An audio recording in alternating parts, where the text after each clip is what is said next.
will be examining the electoral history of the state of California in the last 12 years, and making connections based on distinguishing factors in the state's geography. Before that, though, I want to note that this is the first time I've made a video like this, and it's a field I'm new to, so I hope you enjoy this despite my inexperience. One divide that's always interesting when examining state geography is the divide between coastal areas and inland areas. Generally, coastal areas are more affluent, while inland ones are less, and coastal areas vote more Democratic, while inland ones vote more Republican. There are also demographic differences. The Hispanic population in the inland areas are much more concentrated, with Imperial County, which is more than 80% Hispanic, being in the inland region, while the most Hispanic county in the coastal region is Monterey, with just 55%.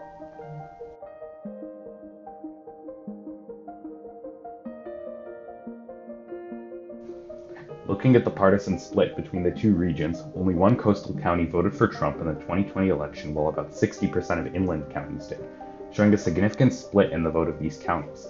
However, to fully understand the story of California elections, we need to go over their voting history. While there's a lot to delve into, we'll focus on both presidential and gubernatorial elections in this video.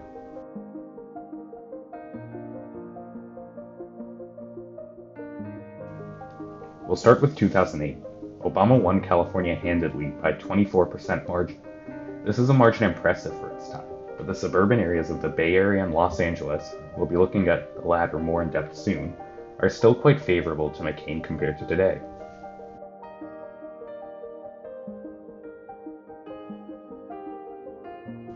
In 2010, Jerry Brown won his third, non-consecutive term as governor of California, beating Meg Whitman by about 13%.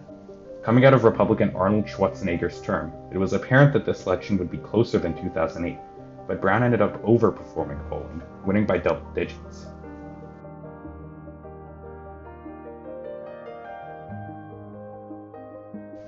In 2012 was slightly closer than 2008, mainly due to inland areas shifting right.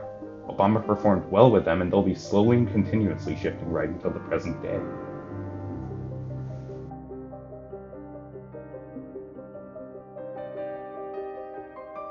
In 2014, Brown won re-election by a 20% margin, improving quite significantly over his 2010 performance, but Democratic strongholds in suburban areas were still closer than 2008 and 2012.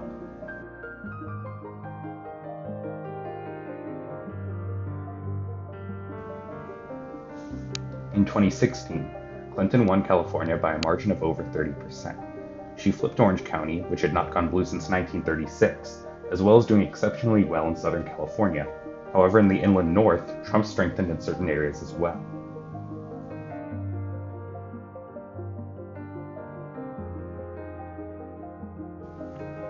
In 2018, Newsom won his first election in an extension of the shifts of 2010 and 2014. He won Orange County very narrowly, keeping it in the Democratic column, but also lost some counties Clinton won, like Riverside.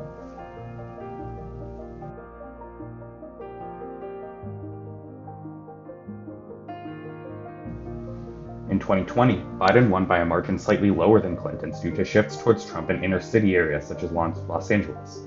But Biden strengthened in other areas, such as southern counties like Riverside and San Diego, as well as Butte and Inyo counties, which he flipped from 2016.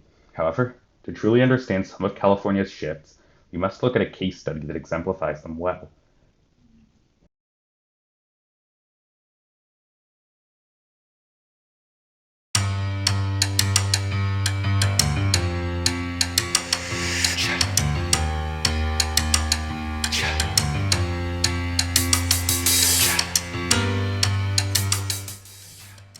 We'll do this using Orange County.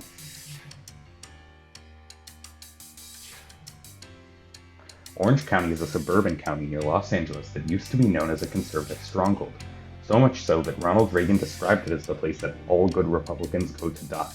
However, it's clearly shifted blue since then.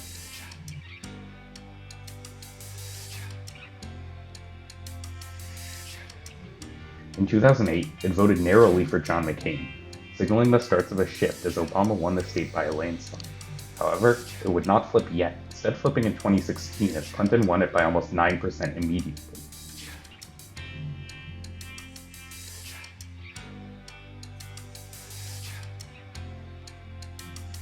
In 2020, it voted handedly for Biden, with him winning it more than Clinton or any other Democrat since 2008 in a presidential or gubernatorial election. Orange County represents the clear shifts in certain parts of California that have propelled Democrats to larger wins in the state. Shifts in areas such as Orange County had led to Democratic gains, and it's quite apparent why. I made a thread on Twitter called the California Dilemma a while back, where I go more in detail about gubernatorial shifts specifically, the 2003 recall, and the impact it has for the 2021 recall. So if you want to see more about statewide politics, check that out. I'll post a link in the comments. But for now, thanks for watching. This is the first time I've done something like this, so I hope you found it interesting and well presented.